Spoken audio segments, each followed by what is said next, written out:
done, lads. You discovered a species hitherto unknown to science, quite possibly non-terrestrial in origin, and you kicked his fucking head in. Yes, it's a science fiction rating system. Were you in this film, Alex? Yeah, that was just me. I was in this film, yeah. It's quite a good reading. It's set in my manner, isn't it? You know, yeah, set you've got that sort of rap I got sort all of that. accent, haven't you? I can turn it on. You know, if a workman comes round, if I need to talk to a builder or a plumber, I'll put it on. You know, I'll take that plumber. How'd you get on with the 5-0 though? The PD. Oh, the pigs, man! Yeah. Don't talk to me about the fuzz. Yeah. The pigs, the rozzers, the FBI, bruv. FBI, bruv. Exactly. But why are we talking like this? It's 'cause it's Attack the Block, and we're going to attack the block with this film. No, we're going to attack this film. I don't know. 2011's film. It attacked my block. Oh. Don't know what that means. No, it doesn't really mean anything.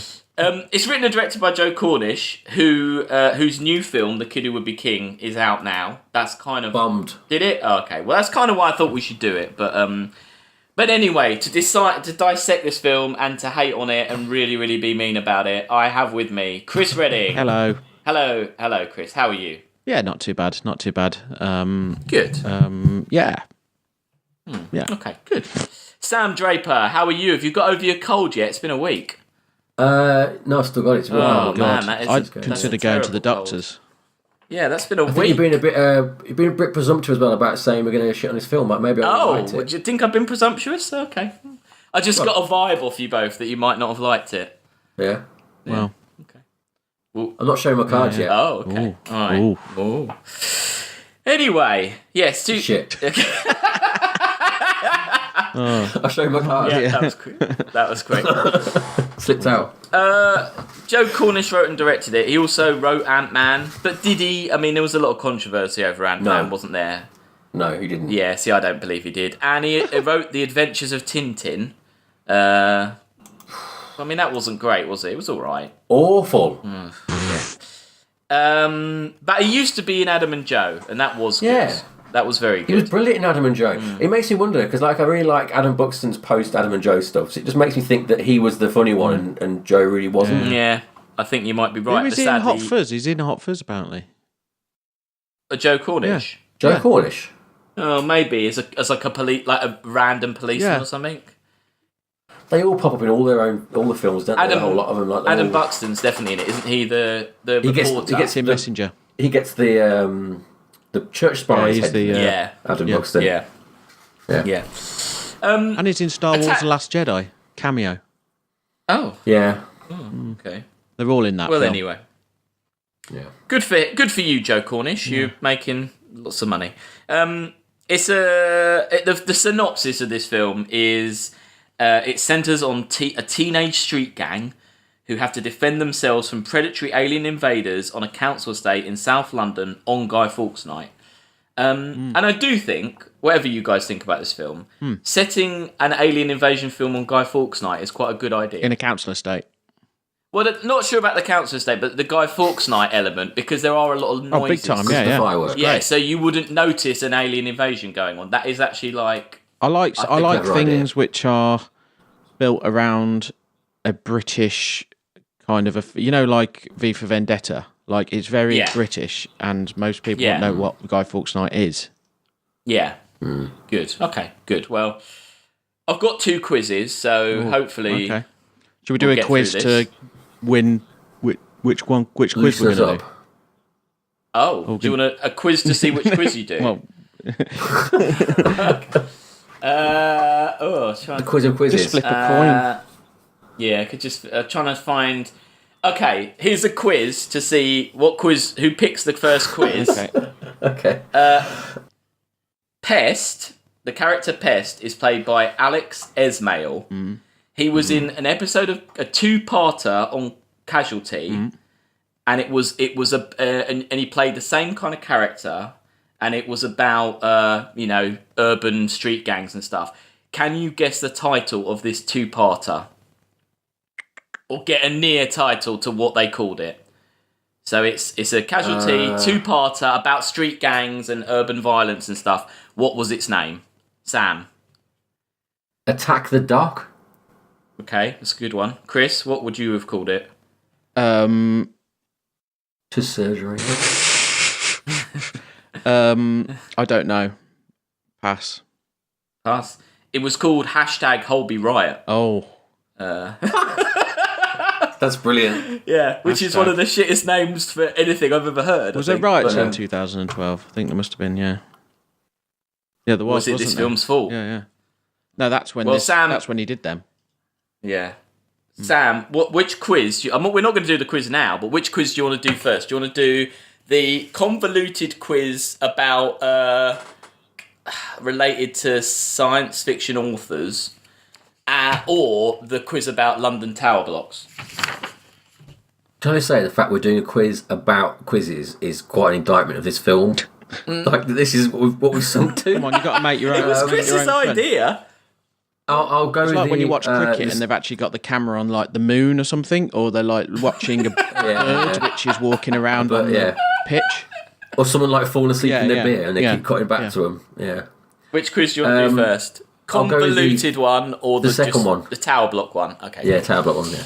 Right, okay. Anyway, back to the film. Part 1, Attack the Woman. Basically, it's Oval Tube Station. It's a better name for a film, Attack the Woman. Yeah. And we see Jodie Whittaker, who plays Sam, who now is super famous because she's Doctor Who, and plays a nurse in this, so she got promoted. That's good. Hey. Did-em. Yeah, that's my terrible. That's my terrible. That's it. He's gone. He's walked off. We've lost him. Anyway, she gets mugged by the main characters of this film, and this scene and basically this idea was inspired by the fact that Joe Cornish was mugged in real life, and he said he noticed that the people that mugged him were as scared as he was during the mugging. I hate all this hugger hoodie stuff. Well, in this scene, I don't think they seem that scared at all. It's a pretty horrible beginning to a film, isn't it? Yeah. I mean, it ruins the characters for the whole thing. Because all the way through, like, you've held a girl up at knife point. Yeah. I don't care about your redemptive arc. You're a piece of shit. Like, I don't give a shit about his message. Sort of hipster, like, he's like, oh, they were as scared as I was. I feel sorry for these young people. I know. Public schoolboy Joe Cornish. In America, with his millions, police would have shot them. Like, it's ridiculous.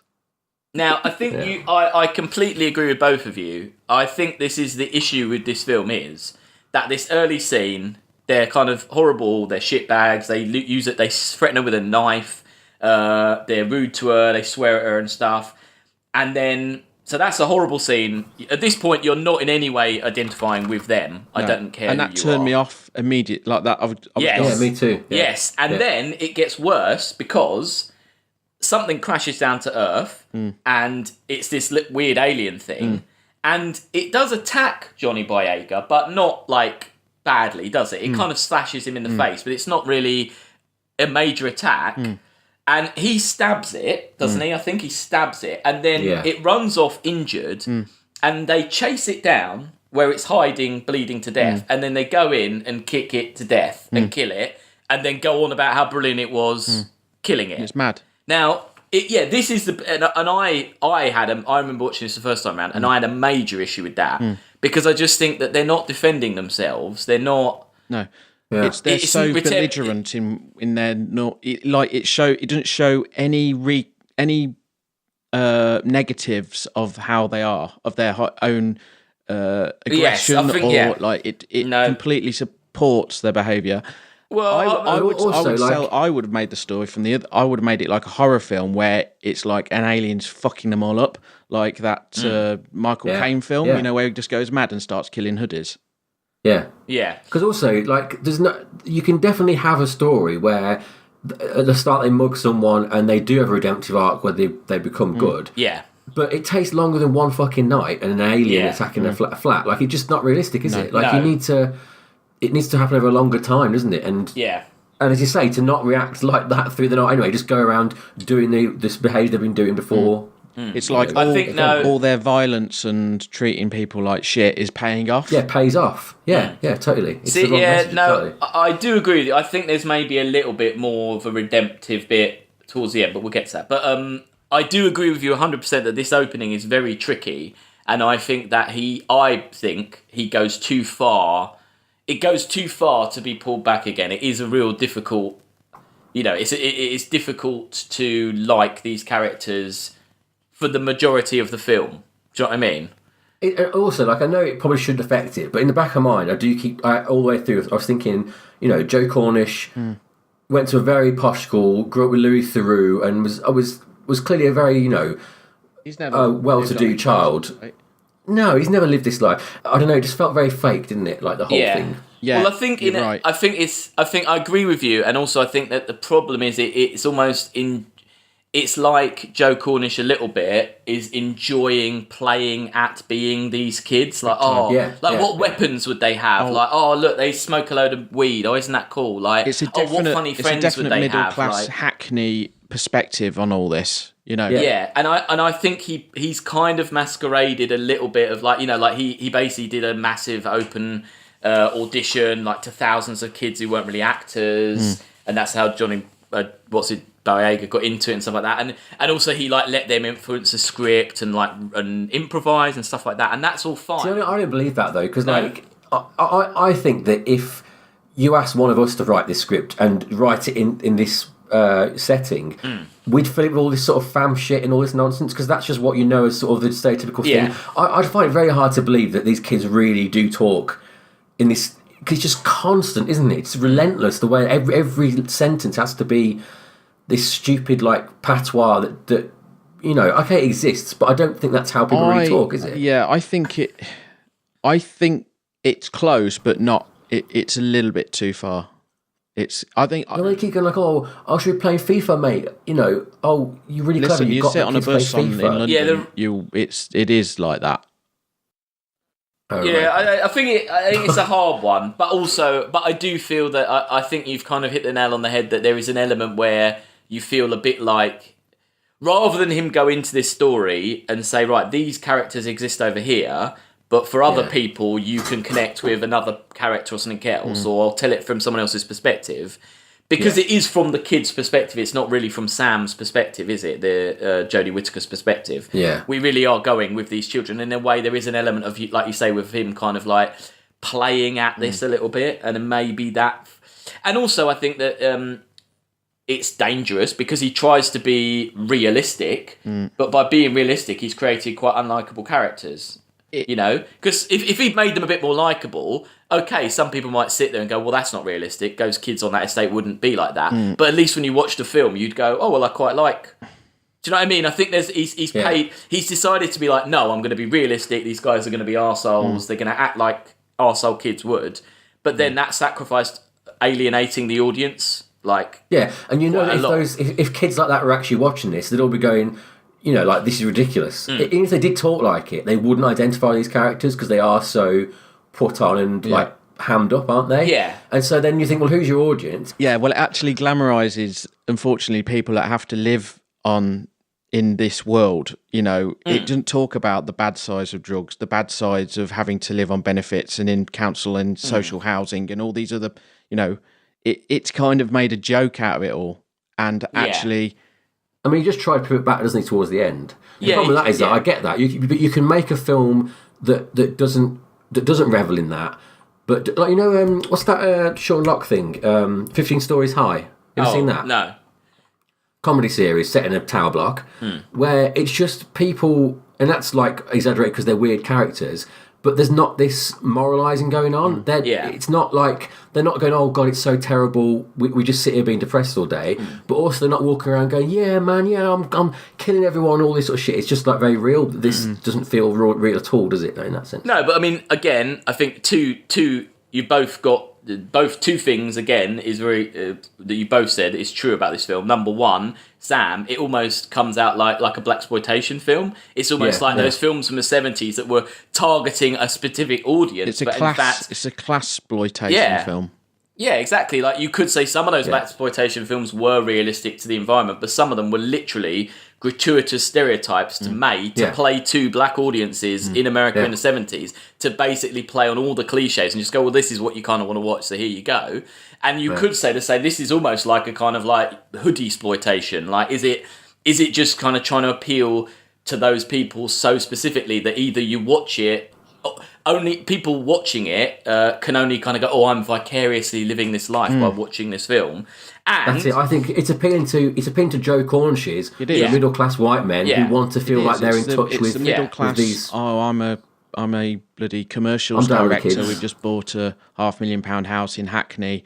Oh, what are those tower blocks over there? Like, I buy my cocaine off a bloke who lives in there, so therefore I'm part of this world, you know. And as Chris said, like at the beginning, so within part, I'll move forward a little bit in the film. Sorry, that's okay. Yeah, no. Socioeconomic issues. Yeah. The character of Sam runs back to the estate, and this nice woman takes her in, and they have a cup of tea, and this nice woman who does seem like a realistic character who would live there. She's like, they're all fucking monsters, and you should call the police and all that. Now, that's one of the few times that a character appears. For the majority of this film, the tower block seems to be empty. Yeah. Why does no one else come out of their flats at all there's so many scenes where they go down corridors or they burst into a room or the aliens are there, and you don't see any other inhabitants of this environment. And Chris is right. If you just had some normal family or some normal because then woman they'd have to show you that actually most people are normal and quite have morals and live well, you know. Yeah. If this was a film where there was, say, 5 sets of characters and the kids were one set, but there were other sets of characters, it would work better, because we could go, I'm more like those people. No, it wouldn't work, because these guys are assholes, and everyone else who has to live with them on their floor, we'd be on their side. So that's why it doesn't work. You can't show normal people in this. You just need a caricature drug dealer, and that's it. Yeah. I mean, you know what the depressing thing about it is? That we watched a film that's done this whole situation so much better already, and that was Dread. Dread showed a working class tower block in a completely made up world far more realistically than this does. The way that you see all the families and that, don't you? And as it gets further up the block, it gets more aggressive. Also, what's that Korean film? Is it Korean? Or, The Raid. The Raid, yeah. Which again is completely exaggerated and ridiculous, but builds such a more real world around, doesn't it? You know, this winds me up This winds me up though, because it's we know that there are people like there are behaviours like this, and this has completely glamorised it. Yeah. Well, I do think some of it is a budgetary issue, isn't it? As well, I think though, and that's some of it. Is it feels like a spaced episode, doesn't it? You know, because they've got no money. Yeah. All I'm saying is there are normal people that live in these, these tower blocks. They can't show that, because we would be on their side then. Yeah. Well, I mean, as far as the plot-wise, the kids take the alien back, they show it to some girls who don't believe what it is. They then take it to... the character of Sam calls the police and goes round with the police to kind of pick out the kids that mugged her, which is good, because you think, well, no, that's what you should do. That makes sense. And then we kind of get introduced to Ron, who's Nick Frost, being Nick Frost, basically, isn't he? And he's, as always, he's in his flat, which is a weed growing environment run by the baddie, the villain of the piece, who is called Hi Hats, who's made a nice song. I like his song that he play a lot in that. They play that song a lot. He's written about 2 bars, hasn't he? Yeah, you hear it a lot. Hi Hat's gonna get you or something like that. Yeah. And it basically, Nick Frost seems to have the majority of the good lines, it smells like a shit did a shit. And he's in a different film, isn't he, though? It's as though someone wrote a Pagan Frost character into this film. It's strange. Yeah. Maybe there was a party at the zoo and a monkey fucked a fish. That's a good one too. Yeah, he's a very good comedy character, but he doesn't fit the world at all. No, and almost... No, because he's from, Islington, bloody same shit. Yeah. Well, it's kind of... it's summed up by the fact that when we're not going to be able to get over the class thing on this, are we? When the kids see the more aliens come down and they're like, yeah, let's go out and kill them all, he says that line of oh, they're sweet, aren't they? And that's almost that sums up that his character isn't really yeah, you're right, he's not even aware of what's going on. He's not even in the world. Film. No. Yeah. He's been shipped in from the world of Shaun of the Dead or that one in the pub. He's... Yeah. he exists in a different universe to this one that Cornish is trying to build, to me, that character. There is an interesting bit here, I don't know if you noticed, when they're all sitting around and they're talking about like trying to sell the alien and make money and all that stuff like that. One of them, I don't know if you noticed, one of them says, "Oh, like the FBI will turn up on us." And they're like, "Oh, don't be stupid, that's in America." And one of the characters says, "Oh no, here, it's Section 6. Section 6, yeah. Yeah, now do you know what Section 6 is? No. Quite interesting, but a bit sad for Joe Cornish. Section 6 was a film about the historical origins of MI6, and it was set to be directed by Joe Cornish. In 2015, MGM and Bond rights holders at the time, Dan Jack, basically took Universal to court over it being a James Bond knockoff, and they were going to sue them if it even got made. You can't make anything about MI6 because of James Bond. Well, that's what they were saying, but it got settled, but then the film never got made. So he's basically putting a plug for his next film in, which didn't even get made. So now it's just a sad thing that I looked up and went, "Oh, that's a bit sad for you." He's had really shit luck, hasn't he, with getting things made? Yeah, really shit luck. Yeah, really shit luck. So it's kind of interesting that he's put that in. I mean, bless him. And the other thing is that when they watched the documentary, did you notice the documentary about moths? Yeah. That's Adam Buxton doing the voiceover. Yes, yeah. Of that. And it's also basically, isn't it, that documentary, what it says about the kind of leaving the pheromones or something? That's basically what the aliens are doing in the end. Do you want a quiz before we... let's do it. Yeah, okay. Right, so Sam won the quiz about quizzes and said we do a tower block quiz first. UK tower blocks. So, UK tower block quiz. It's not depressing. I've tried to be not depressing. It took a fucking long time to try and find things that weren't depressing about tower blocks. But I found them, so there you go.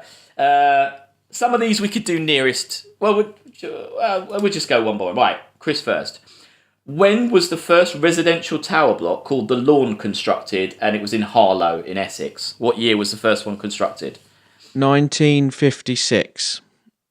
Oh, it was 1951. You were very near. Civil House, Sam, is a 76-flat council housing block on Columbia Road in Bethnal Green, completed in 1962. It has a total height of 59 metres, 194 foot. But how many stories does it have? How many metres? How many feet was that? Sorry. So it's 59 metres, 194 foot. 194 foot. It's 76 flats as well. 60. 60? Sam, it's 60 metres. You get one story is half of the height of a man. Okay, can I change that? Yes, you can change your answer. 12. Chris, do you want to try and get nearer? 18. It's 19! Well done, Chris. We'll give that to Chris. Right, back to Chris. The final cost of building Barbican Centre in 1982... I love the Barbican Centre, by the way. Right, so in 1982 it got built. The final cost in today's money... would be 500 million. But what did it cost in 1982? 20 million. 20 million. Sam? 4 million. 156 million. Oh, okay. So no one got that right. Sam, the total floor area of the centre, Barbican Centre, measures over how many acres? Ooh, 4. Including the floors of the buildings? Have you ever been in the Barbican? Oh, every floor? No, the floor area, like the space. You've been to the Barbican, Sam, you'd love it. On the ground. You've walked me through it, yeah. 4 acres. I do everyone who visits, I go, we're going to the Barbican.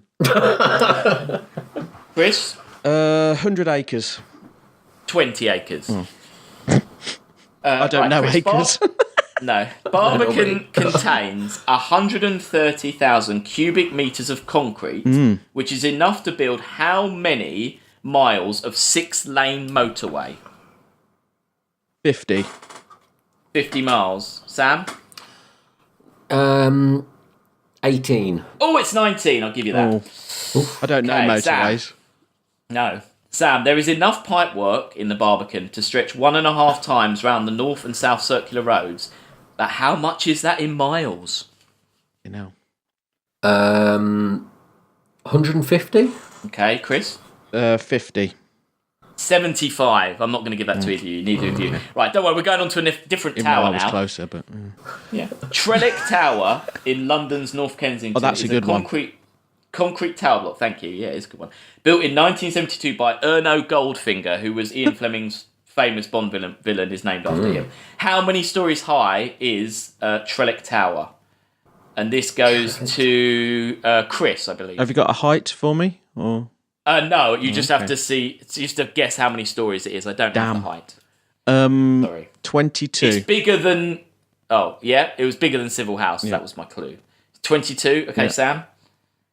32. It's 31. Oh, I'm going to give you that, Sam. Right, Sam. The Trellick Tower cost 2.4 million to build. Provided. If we've still got listeners by this point, it's fucking bonkers. I'll put a timestamp in. The Trellick Tower cost 2.4 million to build, and it provided how many council homes to families with low income? It's 31 stories. It's 31 stories. Oh, and it's in Kensington, though, so there won't be anything. I'm going to say 112. Chris. 150? 217. Okay, not going to give you... Right, last one. Is that the one that High Rise is based on? This isn't it? Yes, it is. No, High Rise is based on the Barbican. No, it's based on the Trellick Tower, isn't it? Yeah. I think it's more on the Barbican, but we won't go there. It's Trellick Tower. No, I think it's more about the Barbican, but... It's Trellick Tower, I'm sure it's Trellick Tower. It is Trellick Tower. Yeah. No, it's anyway. I got these facts out of a Daily Mail article about High Rise, about Trellick Tower. So it's definitely the Barbican. The laziest reporting. Okay, last one, Chris. You got to get this. Right. In 1998, the Trellick Tower was Grade 2 listed. In 2013, how many of the 217 flats were privately owned? 200. Out of the 217, 200 were privately owned. Okay, Sam. All of them. So 217 out of 217. Yeah. Neither you were right. It's only 45, which is it's a lot less. But Sam won the tower block quiz, so well done. We've got another quiz, don't worry. Have either of you seen High Rise? Yeah. No, is it good? Well, I haven't seen it. I read the book. The book's awful. It's all right. Was the film any good? It loses momentum. It literally it's about an hour too long. When it gets to the top. Yeah. Oh, okay. It could be a lot more interesting, If it was literally they cut the last 45 minutes off, it would be a good film. It's mental. Right. Okay. Back in the film, we're at part 4, which is called Attack the Kids. And this bit, I did find this bit was the bit that annoyed me the most. There's this basic montage of all the kids going back to their flats to get weapons. And it was really, to me, very, very obvious that you get one bumps into his sister. No, one bumps into his mum. One bumps into his nan, so they all have women in their lives, but no men. And the only one where you hear a man's voice is when the man is shouting off screen, going like, "Take the dog out! Like, shut up! Don't give me that." So it's very heavy-handedly saying that the women stick around. That's why these kids are bad. There's no men, and that's awful. And then so I found that really annoying and heavy-handed. And then what happens next, as far as the film goes, the aliens that turn up are, as you remember, I'm sure, they are the male aliens, and they are bigger and more aggressive than the female alien that is small and easy to kill, you know? And now the man aliens have turned up to defeat the kids. I don't know they're the men. It says, don't they? They say that they're the males and that the little one was the female. They say how that do later they know on. that? No, they don't know that. They speculate that. It's that bit. Yeah, it's the one that the university dropout kid, isn't it? Yeah. That whole speech. I mean, it's one of them things. Like if it's a different species, if it's an alien, you're like north can be south, south can be north. Doesn't matter. Yeah, but it's speculated. I mean, you're right, but I think Alex, your point is that the writer has made a decision, haven't they? There's a very heavy-handed meaning here that men are big and strong and violent, and women are not only kind of smaller and weaker, but also that the men hurt the women, as it were. Yeah. So I found that really fucking annoying. But anyway, what happens now is that basically the kids realise that they've taken on a fight they can't win because the aliens are huge. And I mean, what do we think of the design of the alien? I thought it was quite good. What do you think? Yeah, I liked it. I like the idea of the absence of colour. Yeah. And the mouth, I think they look awful in motion. Yeah. That kind of weird shuffling thing they do. Yeah, I mean, they're not very good. They're very few CGI effects. It's mainly people in suits. Yeah. So that might be why. You see too much of them, I think, for the budget. They don't look very good. But the idea of like a thing that is like, like a void of colours, that's really... They're quite creative. I do like how creative they are. Yeah, good. Okay. So it's very difficult to do that sort of thing if you think about it. If you started off and your job was to make an alien film, it's very difficult. Yeah. Well, there's a big kind of action scene. The aliens start chasing them. Moses, Johnny Boyega, ends up getting arrested, but then the police get killed. And there's kind of this whole like getting him out of the car and all that. And they get injured. The pest gets his leg bitten, which is the first kind of bit of like some actual violence you've seen. Like the aliens can actually do anything. Yeah. Because we're quite far into the film here, and again, this was my issue. Nothing, as you said, Chris, earlier on, they've just got stoned, they've just had fun. There's no real like danger or peril at this point. No, I would have definitely done this more horror in the sense that like hoodies think they're hard and they just get whacked. Yeah, I mean, I personally think that the moment when it shifts should have come a bit earlier. Yeah. Personally, I think it is too long. Yeah. Where it's just a good fun romp, and it's just... But also, the shift isn't, big like enough. Chris says, it should have shifted into something more horror. Also, it's very, like, leaden and sort of messy, the way it kind of... It never really gets into top gear. It keeps falling back out of it in a way that... Like, obviously, action films have those lulls, where you have the talk and stuff like that, but it felt very sort of... Like, just, like lumpy the way it doesn't really... You know what I mean? Like, it didn't really flow very nicely from the action bits into the quiet bits, stuff like that. It just seemed a bit of a mess, really. No. Well, I mean, the kids hit Hi-Hats, who's the villain, so he's after them now. They burst into... I like how they've all got stupid names, like, that's just what happens. Everyone gets a nickname. Yeah, that's true. I thought that's quite good, the scene when they burst into a flat and they just seem completely oblivious as to why she wouldn't want to help them. Yeah. And when she says, I'm thinking of moving, and they're like, what? Why? It's really nice around here. I quite liked all that, but again, it just kind of highlights... I'd be helping the aliens kill these fuckers. That would be like, just fuck off, you know? Yeah. Anyway, she joins up with them... and the kids kind of head to the girls' flat, where the girls just kind of laugh at them. And I did think it was quite good. There's a good bit when Johnny Boyega goes off on this massive rant about, it's the government and the black people aren't killing themselves quick enough. And first they send guns, then they send drugs, then they send monsters. And it's like this really heavy. It's like really done, really like dramatically. And there's a pause, and then everyone just laughs at him. And I did think that was quite good because I really didn't want this film to be like that heavy-handed. That was good. You say that though, but it's still in the script, and they've just put people laughing at him afterwards. Like it's still said, it's still ridiculous. Yeah, but I think it's there to laugh at. Isn't it? They're saying it's ridiculous. I think Joe Cornish is in that fact he's trying to stop that reading being a thing, because a lot of people would go, this is a parable for like the monsters like that, and he's saying no. But everything else he's done is actually very stereotyped. So. That's true. You don't get off just by saying something else ridiculous and then someone laughing at it. Yeah, no. But anyway, at this point, we kind of have the turning point, which is that the aliens jump through the window and they actually finally kill someone.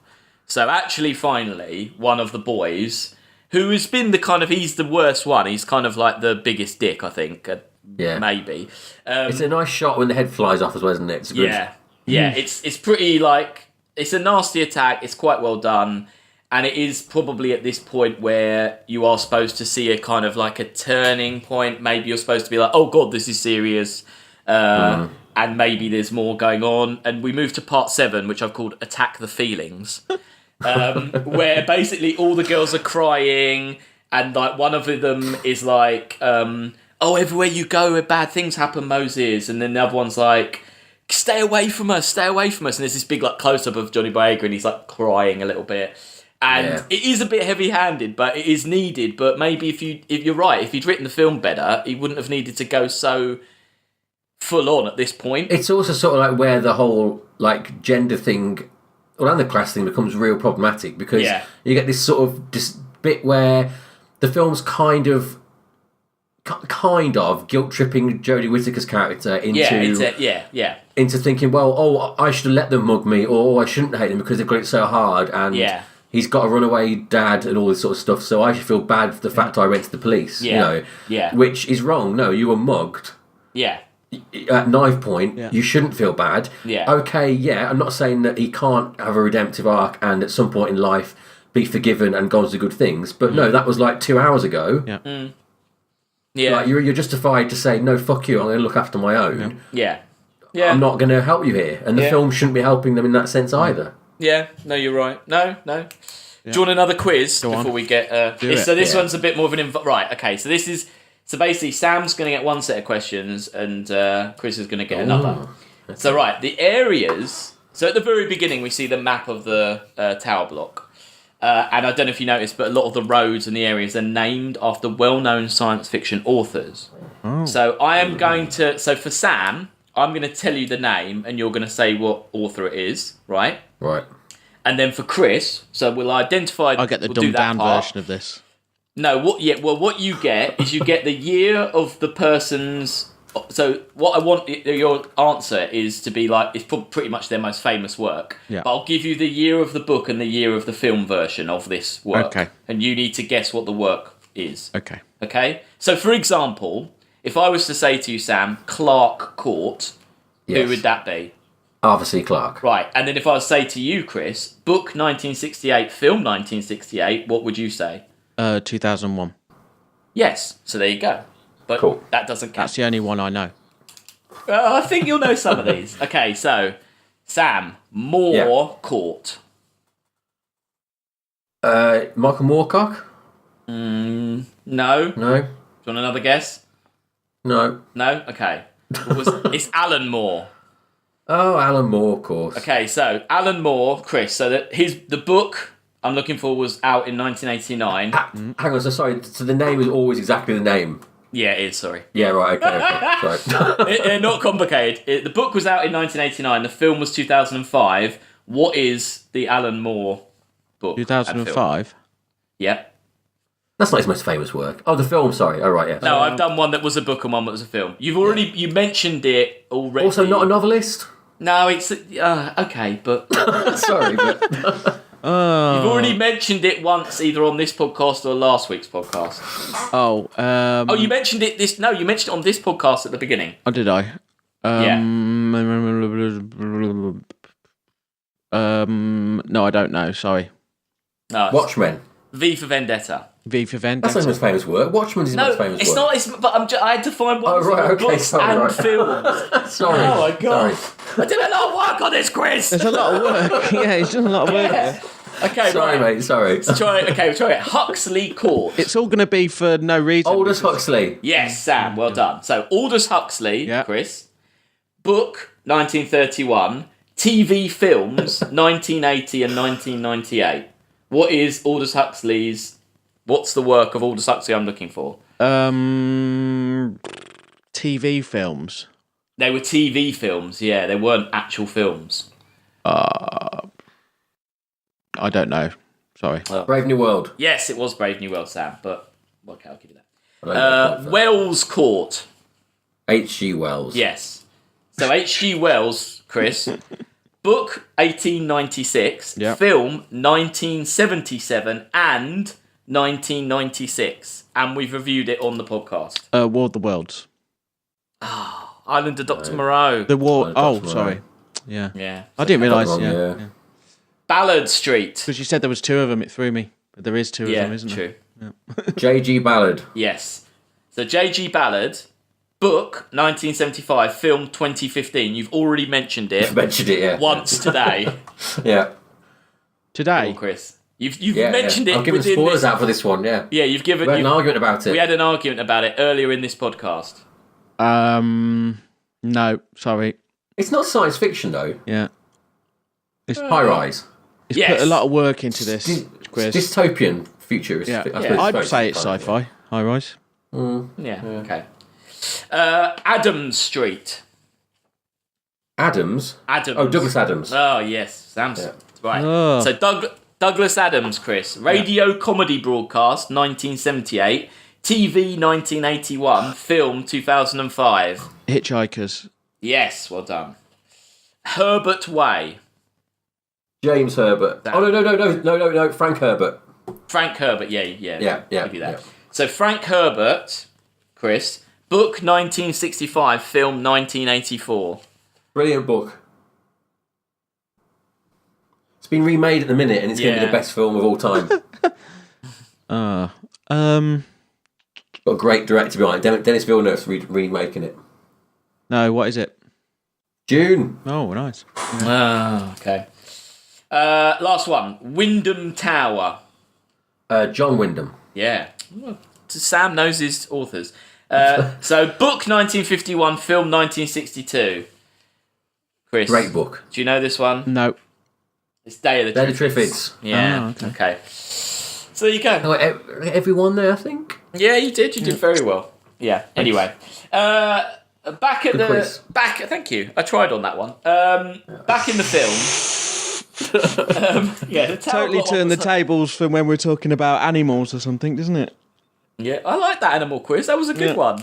It was more exciting than the high-rise one. Yeah, sorry. The tower block one was a bit dry, wasn't it? Yeah, but you picked that one first, so it wasn't on me. Yeah. Back in the film, they go to another flat. They try to get to Ron's flat, but then another of the boys is killed. So they're really and that's there's a load of blood squirting in that one. And again, it's but I mean, I've written down this needed to happen, and it did need to happen in this film. You did need more people needed to die for it to even have any kind of effect on them, and it still doesn't really have much effect on the characters, does it? Not at all. They take it really, really in their stride. The fact that we're getting murdered by space aliens and their children.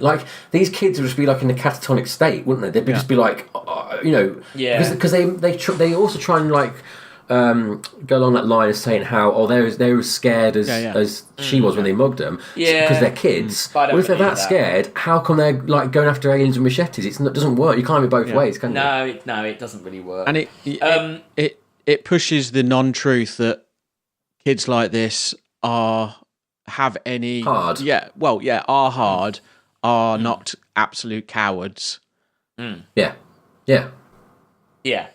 I mean, it doesn't. I agree. I'd have believed it if they were attacking the police at the beginning, not some woman.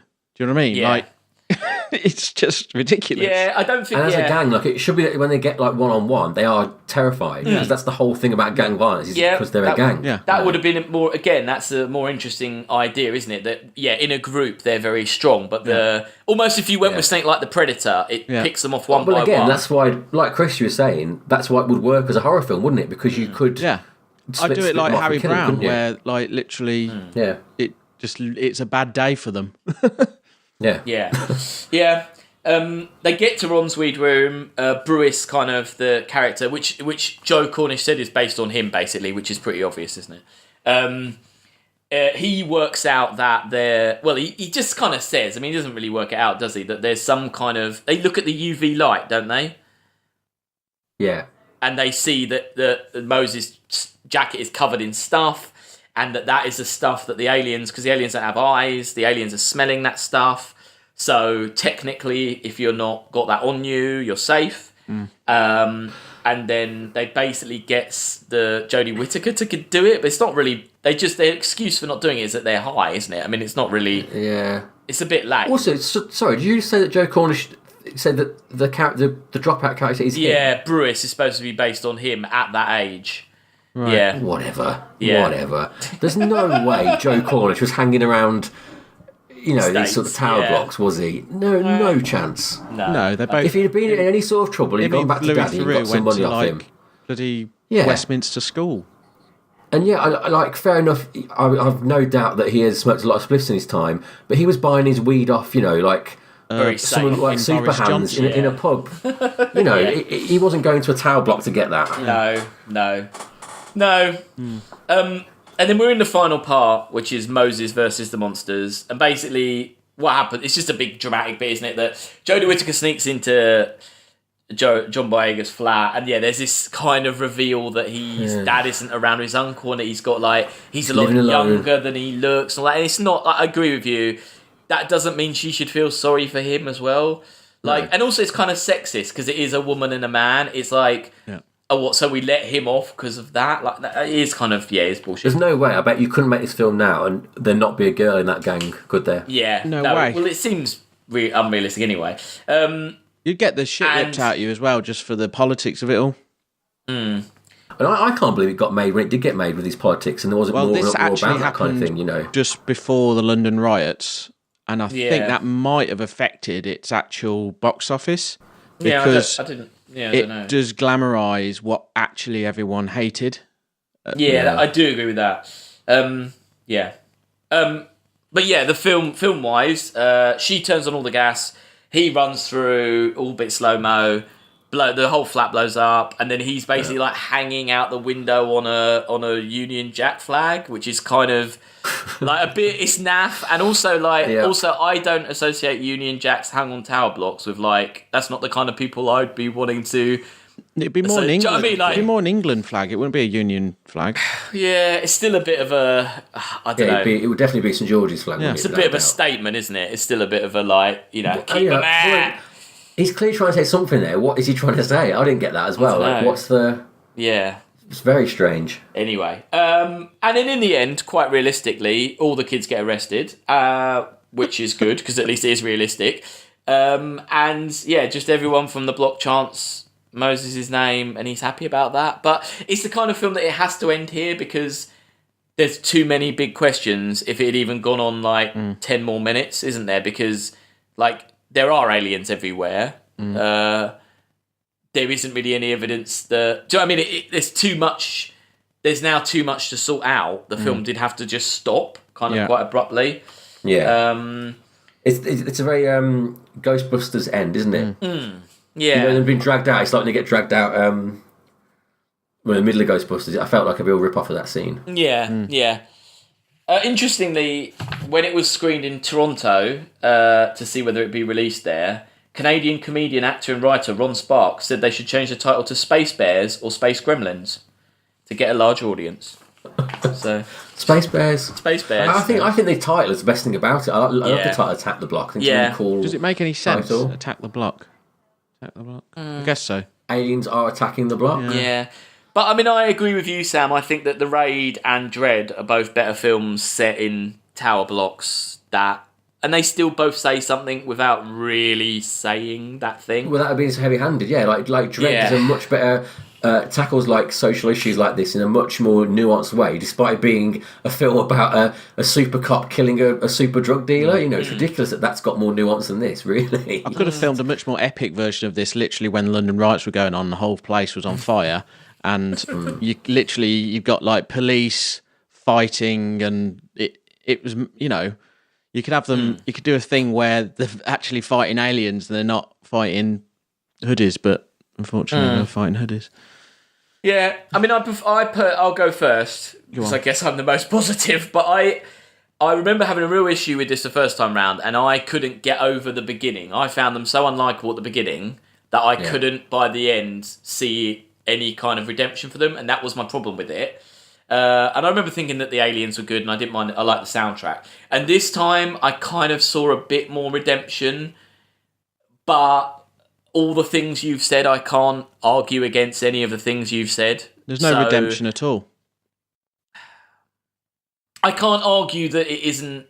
It is very heavy-handed, and the redemption's there. I just don't think it's earned. Is it believable as well? Is that redemption believable? Just because they've saved their own arses. Well, that he finally... Because, I mean, Moses does a big speech saying, it's all my fault, I need to take responsibility for this, I wish I'd never done it, I'll sort it out. Crying fucking Well, arsehole. Yeah. But that is only one character, and the fact is, all the other boys still... They still mug that woman, they still... You can see I'm pretty intolerant towards... Yeah, and I do think as far as the portrayal of drug use and drug dealing is pretty positive. It didn't seem that dealing drugs is that. It looks pretty easy. It doesn't seem like there's any issues with dealing drugs or doing drugs. It seems like quite fun. Do you know what I mean? It's not very... Well, yeah, there's that weird thing going on where you've got the the recreational drugs, which is fine, but then literally next door is the evil black, rapper youth who's got the real drug empire. He's going to get you as part of his family, all sort of stuff. And it's like, what are you trying to? Are you saying it's okay that people do recreational drugs, or we shouldn't because we're funding this actual criminal network, or what point is he trying to make there? But it doesn't show any of the real like horrible bits of that world, of living. The tower block looks very manicured. Actually, it doesn't look. It hasn't got shit at the walls. It hasn't. You can't see all the the side effects of all of this stuff, which we're being told is actually glamorous. Yeah, its feet are too. It's got too many. Well, another analogy. It's got too many fingers in too many different pies. Yeah, it's trying to be. Trying to do. Yeah, it's trying to be realistic and be like, oh look, this is how it is. It's also trying to be a fun kind of child kiddie romp. It's also trying to be a horror film. It's also trying to be a socially aware like activist film, and it doesn't hit any of those targets. It's too messy. He tries to do too much and fails in a way, I'd say. I don't think it's trying to be anything positive. It's not trying to be socially aware. I think it is. It's definitely trying to be, without a doubt. I don't think it's succeeding, but it's trying to be like Gremlins, but about stuff, isn't it? Like it wants to be a monster movie that's got a message and a heart, but it's just missing it massively. And I mean, as you say, getting followed up. Yeah, one of the biggest like crimes of the film is the fact is those two very small kids that want to be like the bigger kids. In the end, they're completely validated, aren't they? They do become part of the gang, as it were, and that surely isn't something that we should be like happy about. We shouldn't be like, oh, cool, 2 more recruits to this gang on this estate. Like, that's not a positive thing, but it's played out in the film like, oh, great, yeah, they're part of that gang now. They're getting respect because they're getting called by their gang names, not their real names. Yeah. Like, shouldn't they have seen something fucked up and decided never to mess with that shit again? That would have been more of a... I mean, but again, that's the problem with dealing with it just over one night, isn't it? Yeah. Those sort of like big lessons can't be taught, and that's why he shouldn't get the redemptive arc, because it's literally happened over a few hours. Yeah. You can't expect to have these sweeping changes to the way people react. And I mean, to his credit, he's not done that too much other than with John Boyega. Yeah. But also, don't bother approaching these issues then, because you can't say anything meaningful. You can't. No. What's the point? Yeah. No. Chris, what are your main thoughts then? You're just out all the way out. Fucking toxic. Get rid of it. Right. Okay. Wow. Phew. Okay. Please just speak your mind. Don't hold back. Don't hold back. Yeah. Sam. I mean, the thing, to try and be balanced, I'll say that it's competently made in a lot of respects, the way it looks, but a lot of how it's directed and things, it's just taking all the touchstones of a lot of 80s and 90s films that we all enjoy, because he's got the same tastes, clearly. Yeah. In terms of his science fiction. Yeah. I don't think there's anything particularly original with it, other than perhaps the monster design. There's no really original direction going on, or also the setting of it. I guess we'd never seen that British setting. That's quite original. True. There is that, but that is a trope in itself, isn't it? Like transport a American idea into Britain and make that film. That's done quite a lot. Yeah. And that happens to be one of my most hated genres of films. Like, I cannot stand the full Monty or all this shit. Like, I hate it. I find it very cringy, very cringeworthy. You like V for British Vendetta? people. No, I hate V for Vendetta. It's an awful film. Yeah. Absolutely fucking dreadful. That film's even worse than this for reasons that we'll get to when if we ever do that. That film's that's toxic. This is just terrible. But yeah, no, I don't know. I guess it's acted all right, but probably not. I don't really know. I didn't like the music. Didn't like anything. Didn't the like look the music. was okay. Oh, okay. No. It justifies terrible behaviour. It promotes. It actually shows a poor taste in given that the director's background as well, because we all know what the director's background is in a class distinction. Yeah, just it's fucking. I mean, also like from a creative background. I mean, he was still doing the Adam and Joe radio show at the time, which was good, and he'd obviously done Adam and Joe, which was good. And it's if you told me a Joe Cornish science fiction film, I would be quite excited by that, you know. Yeah. But I mean, it turns out what I actually want is an Adam Buxton science fiction film. That's probably what it turns out is what I want. But sadly, that'll never happen because he can't get a break either. Yeah, it does make you wonder if, he sat in a meeting and was like, right, 1 idea, 2 ideas, 3 ideas. And then the producer was like, Joe, what we're really looking for is something to get to the youth market, something more for the kids on the streets, Have you got any ideas about that? Like, it almost feels like this wasn't maybe his first idea, that this is maybe a publicity thing, was trying to target. It'd be interesting, like Chris said, to see what films were out around this time. Was it like Green Street, or I'm trying to think of other films that were like very aimed at that market, It's that, it's Naira Park, isn't it, who produces all these? Who did Spaced. Oh, okay. And she produced all the Shaun of the Dead, things like that. And I just think it's her production machine, looking for the next Shaun of the Dead. That's what it looks like to me. Yeah, I can see. That's why it got made, I think. I mean, it is a hook, isn't it? It's aliens attack Utes in London. She did Paul as well. Have you seen that? Paul's, that's awful, isn't it? Absolutely awful. Yeah. But that's the same year as well. That's the same production company, Big Talk Productions. Yeah, that's terrible. Yeah. Okay, so where are we going to put it, everyone? Where do you want to put it? Low. Chris, how low can you go? I wouldn't put it right at the bottom because, it's not as poor as some shit on here. No. Better than Theodore Rex? Yeah, it is. Okay. I would put it somewhere around about 75, something like that. I thought you'd go. I think lower than that. Okay. What do you think? I think like low 80s. Low 80s.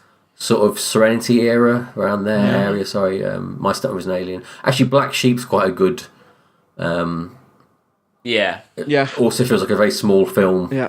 That isn't very good. Yeah, I'm all right with that, to be honest. I mean, I'm okay with that. Like I say, I think it's a problematic film. I don't think it's I think there's a lot more to be... Like, there's a lot more... You can't just enjoy it, and that annoyed me a bit, because I think that kind of film, like you say, those films in the 80s, you could just watch them and enjoy them. And because of the heavy-handed messages, because of who he's chosen to be the leads, because of the trying to redeem these characters that are quite hard to like, it's not as enjoyable as it should be. No, because that beginning is just really it is horrible. You just think, well, I don't. I recall, but also like you can understand what, like, you can't make those 80s films anymore, and that makes sense in a way. Yeah, it's got to, because of the way the world is now. But like this isn't the answer to a woke or Me Too society. No, this isn't the answer to that is good, is it? This is all just before a lot of recent stuff, and definitely, which I mean, and you can tell, like, the fact there's no woman in that gang, it feels so dated, doesn't it, already, despite it being like 15 years old. No, 10 years old. 10 years. It's not even that. It's not that. 2011 this came out. No, so 8 years ago. Yeah. Okay. So we're going to say what? 86? 86 or 85. Yeah. Cool. Wow. Attack the Block. That was Attack. It was a good discussion anyway. It was a good, got us talking. Yeah. And now I hope the listener knows a lot more about tower blocks. Like, go visit the Trellick Tower. Go see that. Why not? Go to the Barbican. Chris will take you on a tour around the Barbican if you want. Yeah, if you're ever in London. Yeah. Barbican's great. Should we go to the past to see what's in our future, everyone? Let's do it. Let's do it. Sam can't find the file where we talked about next week's film. It is The Hunter from the Future, which you may recall was Chris's choice and thus his fault. Here is a trailer. Please enjoy. Peace with our people. He is from a future world. Trapped in another time. Searching for his past. A hunter of incredible power and strength. In his quest for his origin, he and the woman he loves must fight hostile tribes. That film again was The Bounty Hunter. Join us next week for scintillating discussion. Thanks. And now back to Alex in the future. Guys, this is kind of off-air business. I'm trying to get us another Star Trek quiz from my friend Tom. I've messaged. I don't work with him anymore. I messaged him to say that go big time geeky. It needs to be big geeky. Literally deep stuff. Deep stuff. Don't come at me with like how many decks the Enterprise is on. Come at me with like, what deck is this? You know. Oh wow. Yeah. Okay. Cool. I'll tell him. All right. I'll tell him to get deep on that. Deep on that shit. If you want to email us something about Star Trek, email us at sciencefictionratingsystem@gmail.com. Visit the website at sciencefictionratingsystem.com, or it's Twitter, Instagram, Facebook, SF Rating System. There's some correspondence, aren't there, Sam? We've got another correspondence. Wow. Also, before that, I'll just say that talking about Star Trek, I am endeavouring to catch up with Discovery, as people keep telling me it's good. And I've got a question. How long does the Mirror Universe shit last for in the first series? Have I got loads of that to get through? The what shit? Have you not watched the first series? No, I got as far as... So I watched the first 3 or 4, gave up, and now I'm watching them all again. Yeah. I've just got into second half, and I'm in the Mirror Universe, and it's really boring. Is that going forever, or is that like a It's few pretty episodes? much till the end. Yeah. Is it really? The Mirror Universe stuff. Oh my god. What episode are you on then? The second one back after the break. Yeah, the best one is the Harry Mudd one. Yeah, I've seen that good. one. Yeah, I've seen that one. good. Yeah, I like that. They go pretty deep into Mirror Universe. Do you know what I really hate about this Discovery is, you know, on the this is a really small thing, but you know, on the ship on the bridge, there's like the robot character and there's a character with Scar and stuff like that. Oh yeah. Do they ever actually talk to them or do anything with them? Not really. The thing it's really weird the way they've taken a different route in the same. We don't get to know any of the names of the bridge officers. Yeah, why? They kind of are trying to fix that in a second series. Oh right, okay. They are definitely going more traditional Star Trek in the second series. Right, so I'll plough on. Yeah, good. I think what this first series is, if anything, it's kind of a like mistake. No, it's what they've done is they've written the backstory to how the Klingon Empire starts, and that's basically what the first series is. It feels very Abrams as well, doesn't it? Like it's very flashy. Yeah. I did appreciate though Jonathan Frakes getting his direction on the first one back after the break. Very Frakesy that was. All the camera flying around everywhere and stuff. It was good. The fun. Frakes one of the second series is the best one so far. Is it? Yeah. I don't know why he doesn't get more work. He's a really good. Yeah. It really director. Is. It was like being back in TNG days. But see, that's what I want to get to. Yeah. Right, brilliant. I'll crack on. Anyway, right, so back to the correspondence. This is from old friend of the pod, Colin. Yay, Colin. Hello, Colin. He has found us a film from the 70s, right? Okay. Called World on a Wire. Has anyone ever heard of that? No. So he describes it as the 70s Matrix. Oh. Hang on, it's a TV series. Oh, Colin. Oh no. Do you not know the rules? No, hang on, they made a film out of it in 2011. Yeah. Anyway, so here we go. Dystopian science fiction epic. World on a Wire is a gloriously cracked, boundlessly inventive take on future paranoia. The noir-spark tale of reluctant action hero Fred Stiller, a cybernetics engineer who uncovers a massive corporate and governmental conspiracy. At risk, our entire (virtual reality as we know it). It's a long unseen 3.5-hour labyrinthine, satirical and surreal look at the weird world of tomorrow from one of cinema's kinkiest geniuses. It's by Rainer Werner Fassbinder. Yeah. Okay. You might know. Yeah. It's 3 hours. It is 3 hours, but it sounds interesting, doesn't it? I think. Yeah. We can give that a go. I'm up for that. Yeah. Is it in German? We'll have to. It is in German. Yeah. We'll have to find a week when we've got the second film's quite easy and lightweight to go, haven't we? But hell yeah. Thanks for that, Colin. Not the kind of thing I'd expect you to be watching. Considering that you sent me a review of Spider-Man 3 just after that. But yes, thanks for that. Is that where Tobey Maguire dances? That is the one, yeah. Have you seen Into the Spider-Verse? No, not yet. No, hopefully I'm seeing it soon. Super brilliant, and there's a really cool. They sort of like call back Spider-Man 3 at the start of that in a really funny way, which is really good. Yeah, they're not afraid to laugh at themselves now. What film's that? Good.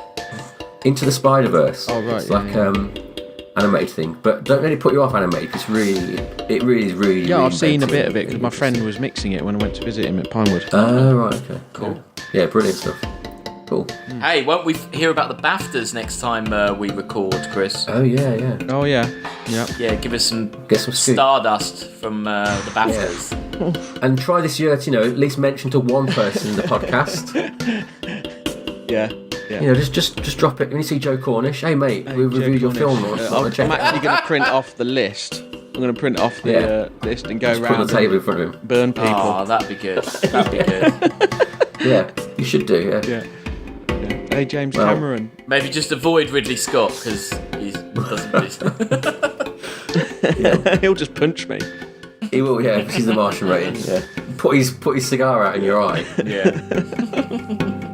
Brilliant. Well, thank you, everyone. It was a good show. Let's hope we woke some people out there and attacked their block. I think it was better than last week's film. Oh, I liked. Oh, yeah, it was better than K-Pack. I thought it was better than definitely. K-Pack's, Yeah, K-Pack sucks. Okay, well, bye-bye. It's goodbye from me. Goodbye from Chris. Goodbye. And goodbye from Sam. Adieu. See you, bruv.